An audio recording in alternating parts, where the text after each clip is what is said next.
Konnichiwa! So I promised you quite a long time ago that I would actually continue with my Lord of the Rings series, but I've decided that this will be the last one. Anyway, so what I'm going to do is I'm going to talk you through the places of Middle-earth. Middle-earth is the place where the story is set, basically. I guess it kind of starts off in Hobbiton. Hobbiton is part of the wider area called the Shire, and this is where the characters of the Hobbit, so I've mentioned in the previous vlog, all the characters have been mentioned in the previous vlog, go and watch it if you don't know what I'm talking about. But basically, Hobbiton is where they start off with, it's like the little town that they live in, kind of place. Anyway, so that's Hobbiton, and just outside is Bree, and that's a combination of men and hobbits that live in Bree, and it's kind of like a little town with a pub called the Prancing Pony where everybody seems to congregate, and that's where the hobbits meet Strider for the first time, or Aragorn. Then there's Weathertop, which is kind of like an old ruined defensive area type place where Frodo gets stabbed by one of the Nazgûl, one of the Nine Riders. You've got the places where the elves live, so there's Rivendell, which is where the half-elven lot live, so that's Elrond and his group of elves. You've got Lothlorien, which is the other place in Lord of the Rings that's mentioned, and that is where the Lady Galadriel lives. But the other area that's not really mentioned in Lord of the Rings but is in The Hobbit is Mirkwood, and that's where some of the Wood Elves live, and that includes Legolas and his people. You've got Moria, which is a dwarvish kingdom, well, not kingdom, mine, sorry.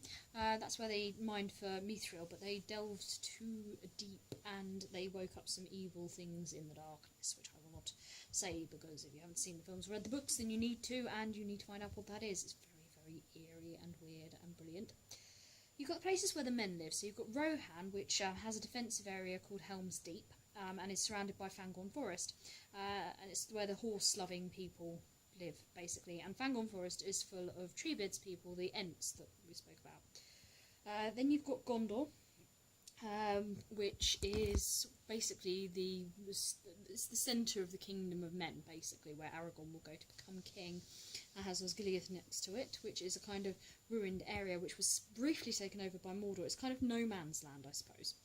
You've got Orthanc, which is where Saruman has his tower, and yeah, it's kind of a tower almost built by men, but it's very ancient and old, and no one really remembers what its origins are, I suppose.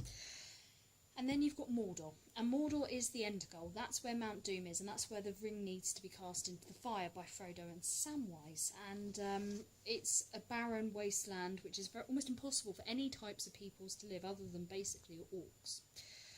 So that's basically a very brief rundown of all the places in Middle-earth, and there's brilliant hand-drawn maps that both J.R.R. Tolkien and his son Christopher Tolkien did for the series, and they're all part of the books and things like that, and actually you can see them in the Lord of the Rings films too. Those maps that are used there are based on the original maps. So go away, enjoy Lord of the Rings. I love it, it's one of my favourite things of all time. Yeah, that's all I have to say on the matter, really. So, until the next video, sayonara.